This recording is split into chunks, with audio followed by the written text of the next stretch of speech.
ইমাম আহমদের যুগে তো কোনো নবী ছিল না।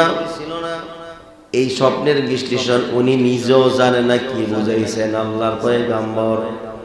এক হাত 5টা আঙ্গুল দেখায় কি বলছেন বুঝে নাই, পেরেশান হয়ে গেলেন কি করা যায়। হাতের 5 আঙ্গুল দিয়ে আল্লাহ নবী কি বুঝাইলেন, 5 দিন সময় কি আমার বাকি আছে নাকি, না 5 সপ্তাহ আছে, না 5 মাস বাকি আছে, না 5 বছর বাকি আছে, কি বলছে বুঝি নেই। ওই সময় স্বপ্নের বিশ্লেষণকারী ছিলেন ইবনে সিরিন রাহমাতুল্লাহি আলাইহি, জমানার শ্রেষ্ঠ স্বপ্নের ব্যাখ্যা বিশরদ ছিলেন। ইমাম আহমদ নিজের কথা, নিজের নামকে গোপন রাখিয়া, পরিচয় গোপন রাখিয়া খাদেমকে পাড়া দিলে, যাও ওই ইবনে সিরিনের কাছে যাইয়া বলবা মদিনার একজন মানুষ স্বপ্নে যোগে আল্লাহ নবীর সাথে দেখা হয়েছে, আল্লাহ নবী তার হাতের 5 আঙ্গুল দেখাইছে। এর বিশ্লেষণ কি হতে পারে? এত বড় আলেমেও বুঝে নেই, কারণ এই স্বপ্নের এলেম, বিশ্লেষণ করার এলেম আল্লাহ সবাইকে দেয় না। এই জন্য স্বপ্নে কিছু দেখলে যার তার কাছে কওয়া ঠিক না, হয় চুপ থাকে, আর না হইলে ভালো কোনো আলেম যারা জ্ঞানী তাদের কাছে বলবেন। উনি কারণ স্বপ্নের ফলাফল নির্ভর করে তাবিরের উপরে, বিশ্লেষণের উপরে। সুবহানাল্লাহ কোন না, ঝুলান্ত থাকে, ঝুলান্ত। কারণ আল্লাহ নবী বলেন আমি মারা যাওয়ার পর ওহী বন্ধ হয়ে যাবে, ইলহাম বন্ধ হবে না। মানে ইলহাম হলো স্বপ্নে দেখা। আমার উম্মতেরা স্বপ্নে দেখবে, রাতে সকাল উঠে দেখবে ওইটা হয়ে গেছে। সুবহানাল্লাহ কোন না। যাও, আমার পরিচয় দেওয়ার দরকার নাই। খাদেম সালাম আনতে গিয়া বলতে লাগবে সিরিন, মদিনার মধ্যে একজন মানুষ আল্লাহর নবীর সাথে স্বপ্নে চোখে দেখা হইছে, আল্লাহর নবী তার হাতের 5 আঙ্গুল দেখাইছে, এর ব্যাখ্যা কি হতে পারে? ইবনে সিরিন কে বলতে লাগলো, বলতে পারি, তোমার মনিবের পরিচয় দাও, যিনি স্বপ্নে দেখছে ওনার নামটা আমাকে বলো, না হইলে বলবো না। পারমিশন নাই, পারমিশন নাই। খাদেম দৌড়ে যায়, বলতে লাগলো হুজুর আপনার গোপন পরিচয় বলার পরে বলতে লাগলো, এই স্বপ্ন দ্রষ্টা যিনি যে দেখছেন ওনার নাম না বললে, পরিচয় না দিলে স্বপ্নের ব্যাখ্যা বলা যাবে না। ওগো ইমাম সাহেব আপনি বলুন আপনার পরিচয় দিব কিনা? হুজুর তো পেরেশান, যে স্বপ্নের ব্যাখ্যা তো আমার জানাই লাগবে, যাও আমার পরিচয় দিয়ে দাও। ইবনে সিরিন রাহমাতুল্লাহির দরবারে ওই খাদেম হাজির হওয়ার পরে ইবনে সিরিন মুস্কি হাসি দিয়া বলে, তুমি তোমার মনিবের নাম বলো আর না বলো, এই স্বপ্নটা দেখার মতো অধিকার ক্ষমতা এই জমানার সর্বশ্রেষ্ঠ আলেম ইমাম আহমদ ছাড়া কেউ দেখার অধিকার রাখে না। খাদেম মুস্কি এসে দিছে, হ্যাঁ ঠিকই কইছে না, ইমাম আহমদই স্বপ্নে দেখছি। যাও এটা বইলাই দিও। আল্লাহ নবী হাতের 5 আঙ্গুল দিয়া বুঝাইছেন 5টা জ্ঞানের খবর, 5টা এলেমের খবর। এই 5টা এলেম আল্লাহ ছাড়া কেউ জানে না। আল্লাহ নবী বুঝাইলেন আমি নবী নিজেও জানি না। সুবহানাল্লাহ বলেন।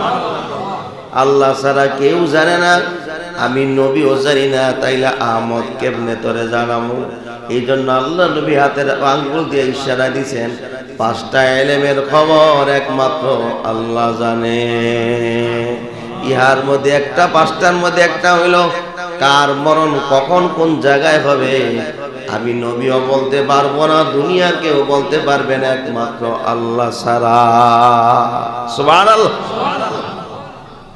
তো শাবান মাস চলতেছে, হয়তো আগামী বছর পাবো কিনা জানি না। আগামী বছর শাবান মাস আসার আজকে কার ঠিকানা কবর হয়ে যায়, কে অন্ধকার কবরে যাত্রী হয়ে যায় আমাদের তো জানাও নাই। রমজান মাস পাবো কিনা জানা নাই।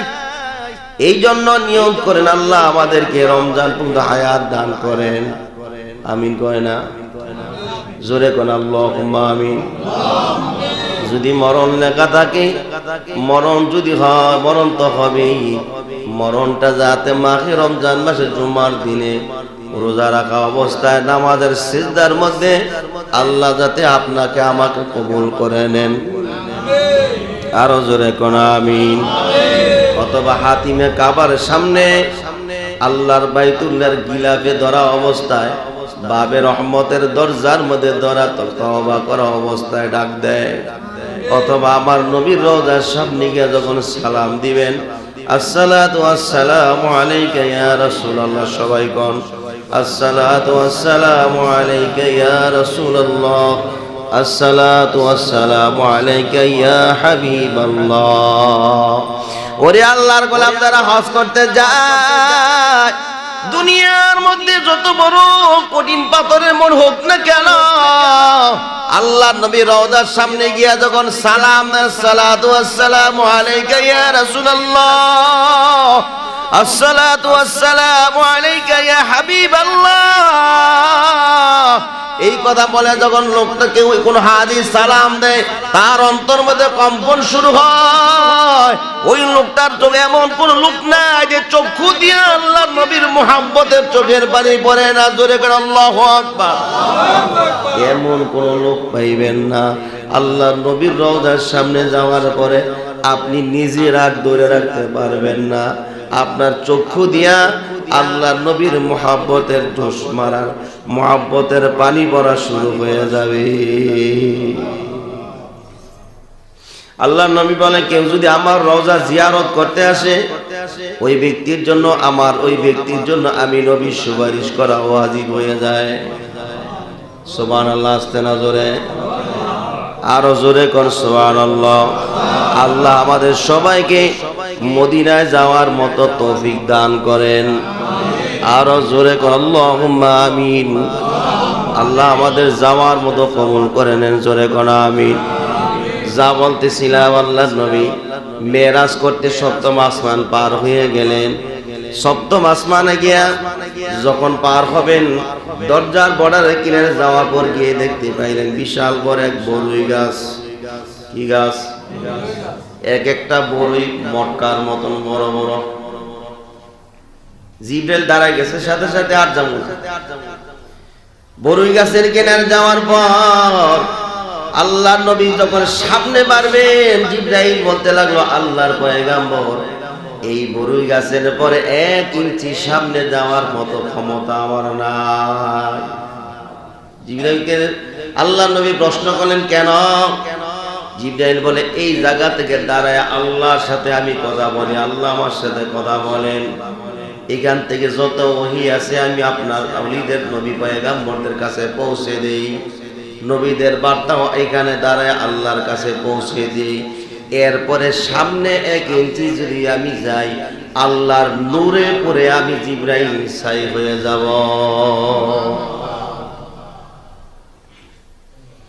তাইলে আমি কি একলাই যাবো? কেমনে যাবো? আমার তো ডর করতেছে। আল্লাহর নবী বলেন, কারণ এই জায়গার মধ্যে কোনো সময় আসি নাই। এখান থেকে এই এলাকা আমার পরিচিত না, কখনো আসিও নাই, কারোর সাথে সম্পর্ক নাই। একা কেমনে যাব? জিবরাইল বলে, পয়গম্বর, আল্লাহ আপনারা কেমনে নিবেন আল্লাহ ভালো জানেন, আমি আর সামনে যাওয়ার সুযোগ নাই। আলাদা হয়ে গেলেন। আল্লাহ রফরফ নাজিল করলেন। এই হাদিসের ভাষায় রফরফ হলো একটা চাদর বিশিষ্ট বাহন। আবার কেউ কেউ বলছেন লিফট, কি চলন্ত সিঁড়ির কথাও কে বলছেন। যাই হোক, এটাকে হাদিসের ভাষায় রফরফ বলা হয়।